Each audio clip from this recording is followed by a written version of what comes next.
Subject wise आरक्षण, Haribhauji, subject wise आरक्षण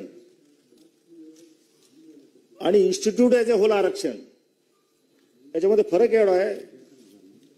या महाराष्ट्रातली 90% कॉलेज ही लहान लहान कॉलेज आहेत. म्हणजे एका विषयाला 2 टीचर.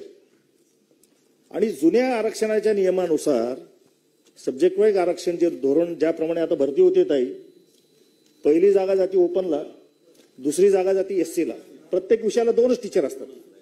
आणि मग जेव्हा एसटीचा जो टीचर भरायचा असतो हा एससीचा रिटायर व्हायला 35 वर्ष लागतात. हे झालं. आणि एनटी व्हीजेएनटी ह्यांचा नंबर ते 120 वर्षांनी येईल.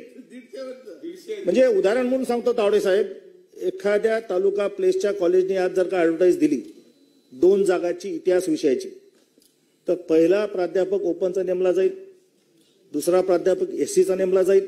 हा 35 वर्षांनी रिटायर झाल्यानंतर एसटीचा 35 वर्षांनी नेमला जाईल, त्याच्यानंतर ओबीसीचा नेमला जाईल. म्हणजे एनटीचा आणि ओबीसीचा नंबर यायला 100 वर्ष लागतील. ह्याच्यासाठी तो युजीसीने सेंट्रल गव्हर्नमेंटने तो निर्णय घेतलाय. भारतातल्या 16 राज्यांनी ऑलरेडी इम्प्लिमेंट केलेलं आहे. आपलंच महाराष्ट्र असे तावडे साहेब, एवढा क्लिअर कट गाईडलाईन्स असताना शिक्षण खातं जे सगळ्या महाराष्ट्राला शिकवतं, त्यांनी ती फाईल दिली लॉ अँड ज्युडिशरीकडे पाठवून की ह्याच्याबद्दल आपलं मत काय. ते तुम्ही शिकवलेले माणसं आहेत ना. प्रश्न विचारा. शिक्षण खात्याचा जो एक मिनिट महत्वाचा आहे मॅडम, प्रश्न विचारा. शिक्षण खात्याचा जो प्रिन्सिपल सेक्रेटरी असतो त्याला निर्णय घेऊ द्या ना. तेव्हा तो निर्णय लवकरात लवकर घ्याल. आता काय होतंय, जे आता जुन्या रोस्टर प्रमाणे तुम्ही भरताय सर, त्याच्यामध्ये खाली तुमचा जॉईंट डायरेक्टर लिहून देतोय की सर्वोच्च न्यायालय का उच्च न्यायालय कुठल्या अमुक डमुक केसच्या अधीन राहून ऑर्डर देतोय.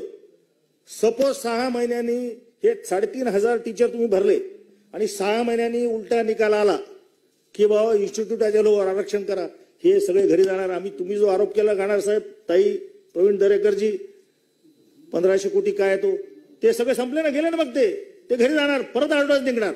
म्हणजे ह्याचा निर्णय लवकर घ्या. हा महत्वाचा मुद्दा.